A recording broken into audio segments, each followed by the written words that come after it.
One of the most interesting stories from film in the 2010s to me is the rise of Disney to become the most successful film studio ever.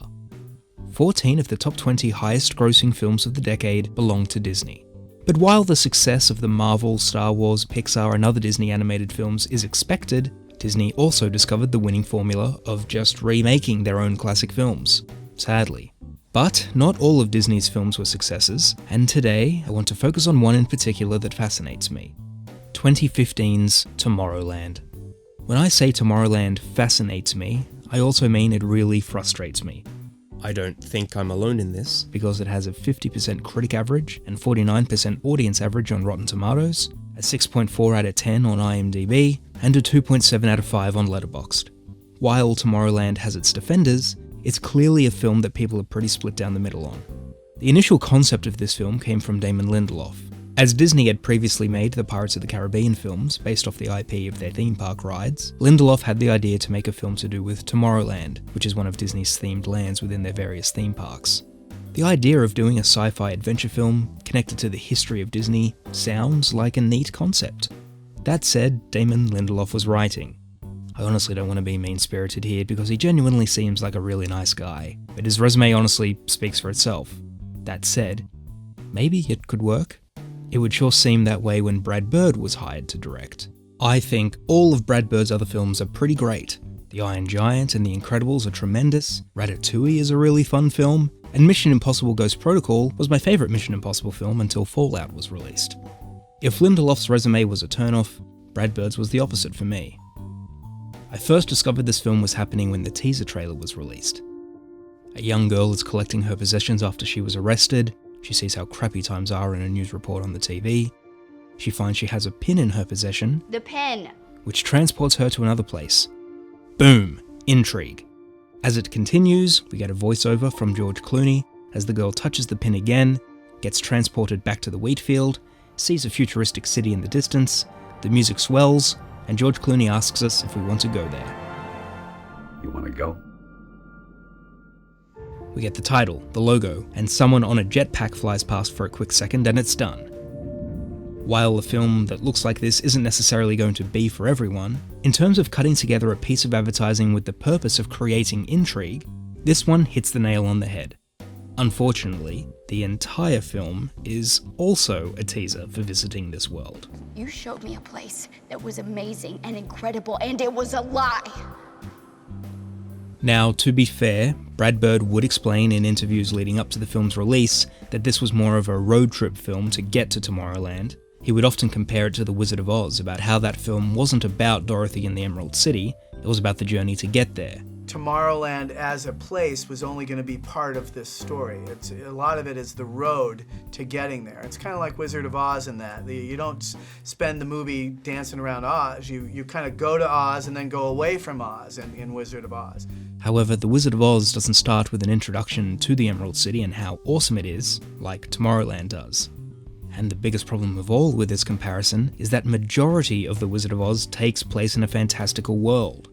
The Emerald City might be the destination, but Munchkin Land, the whole Yellow Brick Road, it's an interesting place that we explore on our way to Emerald City. In Tomorrowland, our main character travels here to get information, then travels somewhere else to meet a person, then they all travel somewhere else in order to travel somewhere else, all while getting an exposition dump in the most boring manner possible. Characters sit in a car and talk. And then once we get there, it's all dilapidated and run by a dictator. Overall, I think Tomorrowland is a well-made film.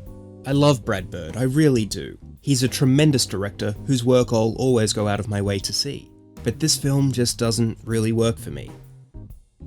The film opens in a very obnoxious way, where George Clooney's character, Frank Walker, tries to explain something and our lead character, Casey, continuously interrupts him. We then go to the 1964 New York World's Fair. This is undoubtedly one of the best scenes in the film.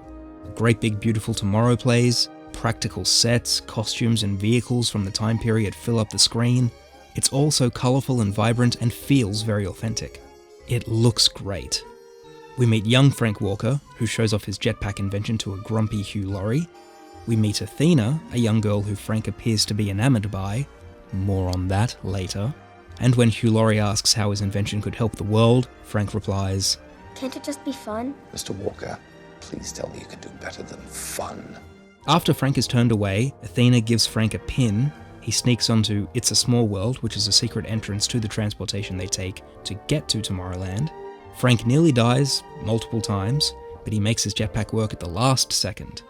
All of this is pretty fun. Good thing we're not going to spend any time here in this interesting place. We also get a cute little moment where one of the scary robots proves not to be scary and helps fix the jetpack. Even though it was super obvious that this is what was happening, we get a line where Frank says, Did you just fix it? very subtle. We continue with older Frank telling us that the current world is horrible, and Casey complains that we're only given a little glimpse at Tomorrowland. And then everything went to hell. Oh boy. Well, it did. So you gave them like 1 second of blue skies and jetpacks and hope? It's important. It's almost like the film is mocking you for wanting to see the thing that the film is named after. If Casey arguing with Frank about him being too grim wasn't enough to tell you that Casey was the optimistic of the two, Casey looks into the camera and tells us that she is. I'm an optimist. This film is not subtle. We go to present day where Casey breaks into a NASA facility to tamper with some demolition equipment.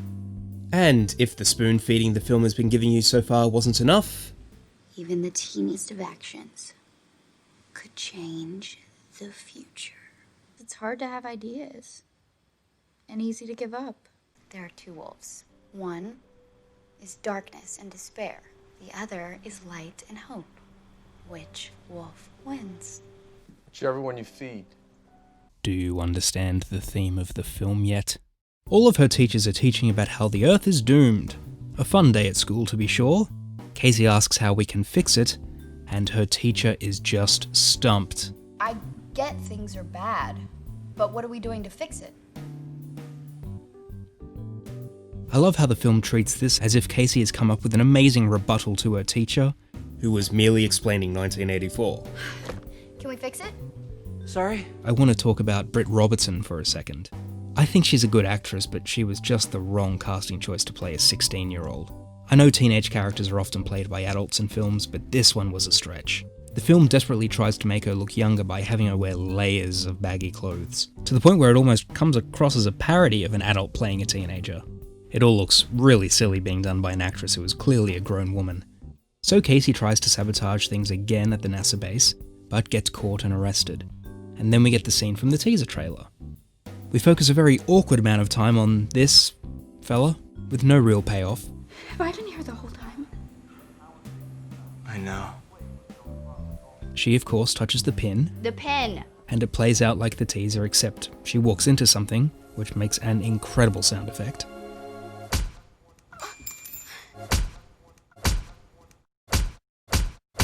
We do get some neat effects with her using the pin while in a moving car and falling down the stairs, and then we get our only other true Tomorrowland sequence in the whole film. I feel like this scene should have been our introduction to Tomorrowland. While I really like the opening scene with young Frank, I feel like that scene should have maybe been saved for once we've met older Frank. You'd obviously lose the reveal that Athena is still the same age as when we see her in present day, but I also think that her character would have been enough of a surprise when she appears and beats up people later. Anyway, this is a neat sequence and the world of Tomorrowland looks really fun and whimsical. So Athena. Earlier we had seen her watching Casey break into NASA and match Casey's DNA to the pin that same night. Athena presumably planted the pin on her that night as well.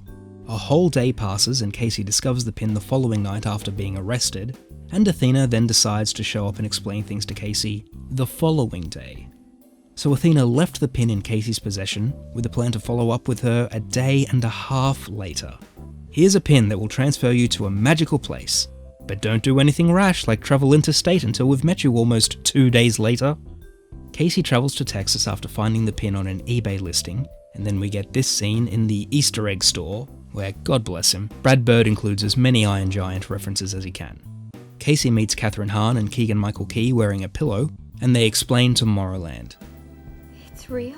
We learn pretty quickly that they're robots because they make robot noises when they blink, No one gave it to me. Was it a girl? A little girl? although they didn't at the beginning of the scene. After Athena makes the save, the film focuses on a Mr. Incredible action figure for a hilarious amount of time. The robots explode after Athena kills them, and I just love how she doesn't warn this old man passing the store.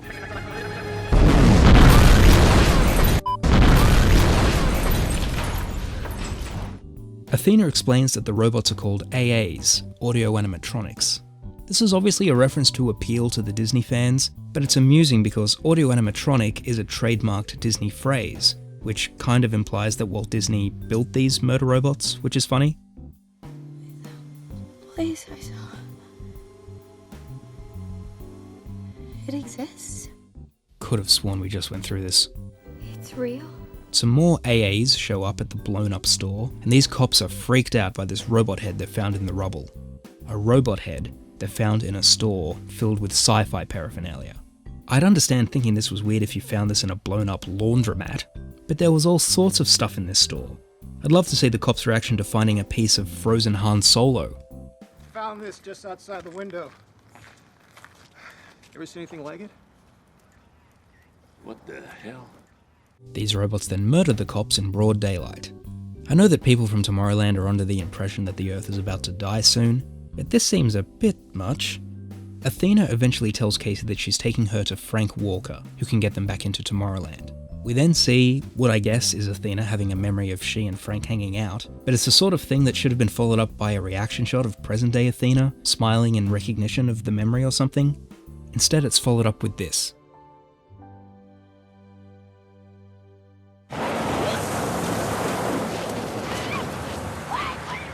Frank denies Casey's request to take her to Tomorrowland, so Casey eventually sneaks her way into Frank's house after she set fire to his tractor, which Frank puts out with a prop from Batman and Robin, which was nice.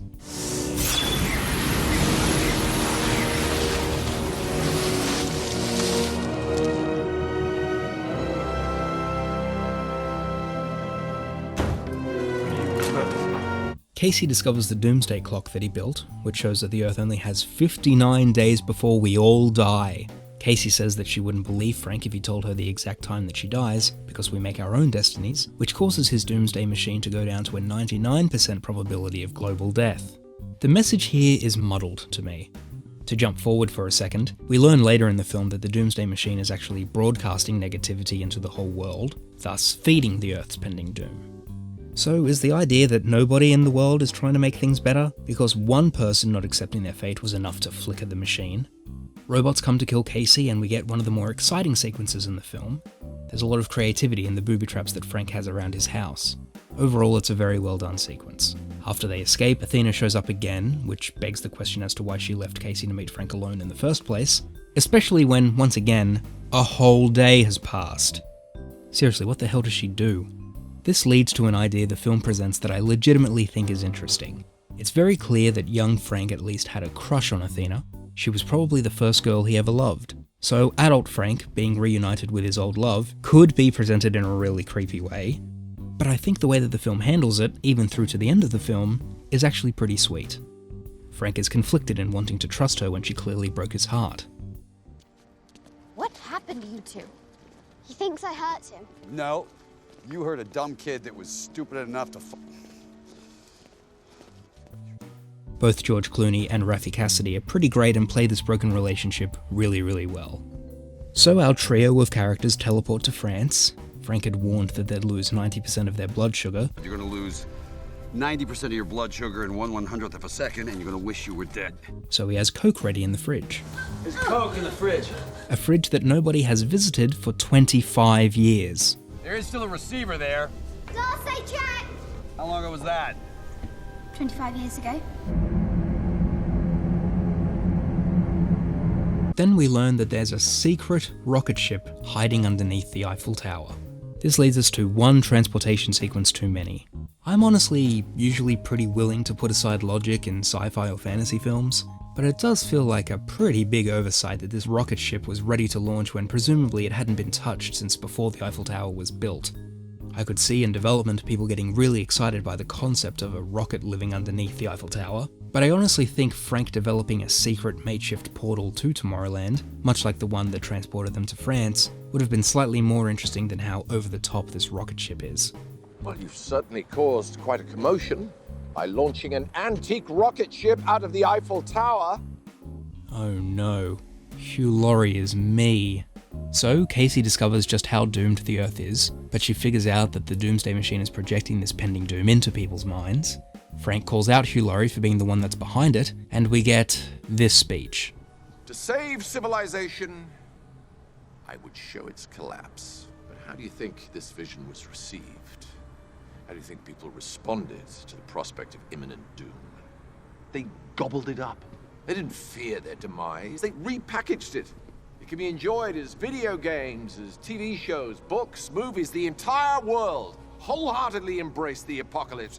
This is one of those monologues that feels like the ideas of the writer or the filmmaker are being projected through the character. While he definitely has some points, the idea that we feed the end of the world by making fiction about it is an extremely weird take. Most fiction set in post-apocalyptic times don't celebrate the end of civilization. Nobody watches the Blade Runner films and thinks, man, I really want to live there. That's not to say that he doesn't make interesting points throughout his speech. It's especially interesting watching this in 2020 as the coronavirus has swept through the world. If our characters in this film did present, like to the UN for example, the certainty that the world was going to end within 2 months, you know that there'd be plenty of naysayers even in positions of power. But one of the problems with the destruction of the world in this film is that it's super vague. We see protests, we see nuclear explosions, we see flooding, just general end-of-the-world imagery. It's very vague for something that's meant to show the certainty of the end of the world in 59 days. So a fight breaks out. Hugh Laurie gets crushed by a falling object, Prometheus style. I feel like I know who to blame for that. Athena sacrifices herself to save Frank, and once again, we get a great sequence between these two characters. These scenes have genuine emotion, again mostly carried by the performances of the actors. Athena self-destructs and blows up the Doomsday Machine, and also in turn kills Hugh Laurie. Oh, bollocks. Casey and Frank then decide to get back to work in making Tomorrowland what it was intended to be. I guess Hugh Laurie was the only one in charge because these two sure took over Tomorrowland with relative ease. And we're back at the beginning where Frank and Casey were talking about how we got here, except at the beginning they were clearly making a recording. Are they on? Yep. So, introduce yourself. Okay. Hey. And here they're talking to a live group in person. Oops. They sent pins out into the world for people who were dreamers, apparently, and the film ends on a hopeful note. There's honestly a lot I like about Tomorrowland. I've talked a bunch about how neat the world of Tomorrowland actually looks. The film is full of great visuals and action set pieces. It's a film with a female lead and another strong female character, not that you'd know that from some of the posters. It's not always easy to find great child actors, but they definitely did here with Raffi Cassidy. Michael Giacchino's score was quite fun and bombastic. I really like the dynamic between Frank and Athena. I really admire some of the innovation, and it's clear everyone involved was really passionate about the film they were making. A film with a message about trying to make the world a better place is a noble film to make, especially as a summer blockbuster. Ever since 2015, I've joked that this film was never actually released. Not because they didn't release the film I felt they initially advertised, but because the film came and went from cinemas and I didn't hear one person talking about it. I guess there was a big marketing campaign for the film. I remember when George Clooney was receiving the Cecil B. DeMille Award at the Golden Globes the January prior to Tomorrowland's release. They showed a montage of all the notable films and television from his career, and it ended like this. What if there was a place where you could actually change the world? You want to go?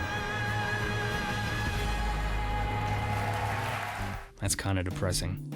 I discussed its lukewarm reception earlier, but plenty of terrible big-budget films make a lot of money. So why exactly did this film fail at the box office so badly? Let's start with looking at what else was released in the summer of 2015. Avengers: Age of Ultron. Fast and the Furious 7. Yes, that one. Mad Max: Fury Road. Inside Out. San Andreas. Jurassic World. Minions. Ant-Man. And Mission Impossible: Rogue Nation. Now, Tomorrowland did open at number 1 in the US in its first week, just beating Pitch Perfect 2. But by its second week it was in 4th place, behind the debuting San Andreas, as well as Mad Max and Pitch Perfect, which had both already been out for weeks. and it saw almost a 60% decrease in box office. It should also be noted that Tomorrowland in its first 2 weeks was being shown in more theatres than any other film that was out at the time, so its decrease is pretty significant. By its third week, it was already down in 7th place, with a further 44% decrease. And by its 4th week it was down in 9th place, with almost a 50% decrease, and I think you get the idea. Large decreases week to week is normal, even for very successful films, but this film clearly did drop in public awareness and interest very quickly and very hard. Also, just to put things in perspective, it opens at number 5 in its opening week here in Australia. Tomorrowland would make $209 million worldwide. The film reportedly had a budget of around $190 million, but it's been estimated that the film cost around a total of $330 million, including marketing. So yes, this was a big failure. I should point out, although I loved that teaser trailer, I myself didn't see this film in cinemas either. Sorry Tomorrowland, I was part of the problem. I watched Tomorrowland for the first time late last year after the launch of Disney+. A lot of the blame of Tomorrowland's box office failure was put on how this was an original film, which is a harder sell in this particular market. I don't totally disagree with that. I do understand that in a summer filled with Avengers and Jurassic World, and a year that would later see the release of a new James Bond film, the final Hunger Games film, and the return of Star Wars, a film like Tomorrowland was really up against a very stacked wall. But I think it comes down to people just not loving the film. It had no significant word of mouth. When you've got a film aimed at kids and families, and you have the choice of taking them to this film that people haven't liked and you're not even totally sure what it's about, or Minions, you can understand why a general audience would make the safe choice. I totally understand how frustrating it can be when you make an original film with some important themes and it gets completely slaughtered in the box office by Minions, but Disney chalking up the film's failure on it being an original story is pretty rich, because it wasn't long until Disney decided to just start making beat-for-beat live-action remakes of their animated classics. Tomorrowland isn't the sole reason this happened, but when the themes of this film are inspiration and imagination, and then Disney just decide, screw it, audiences just don't want to see new stories, then I have no idea what message I'm meant to take away from Tomorrowland. Could a sequel to Tomorrowland happen? Funnily enough, as I was making this video, Brad Bird himself tweeted out of the blue how this film lost a ton of money and sequels to money losers rarely happen. But it could get the Tron or Blade Runner treatment down the line. It is funny how Tomorrowland has a fair bit in common with Tron Legacy. Our main character is a young person playing the audience surrogate. We're introduced to this character while they're sabotaging something they disagree with. There's an older character who is a little disillusioned and has resigned himself to accepting the way things are, even after we first saw them when they were full of creativity and optimism. There's a character born from this fantastical world who saves our hero throughout the film. A sacrifice has to be made at the end, and like with the original Tron, I can foresee the day where we all pretend Tomorrowland was a misunderstood classic all along, and Disney makes another one. Give it another 10 years or so. To conclude things, I have trouble calling Tomorrowland a bad film. Though it is a boring film at times and missed a huge opportunity to make a fun adventure film set in an interesting world, I do understand the intent of the filmmaker, and I think he made the film that he intended to make. Brad Bird did turn down the opportunity to direct Star Wars Episode 7 at the time to direct Tomorrowland, so he clearly felt strongly about the film he wanted to make. Overall, I think the film is okay, but would I recommend Tomorrowland to anyone? Unfortunately, no.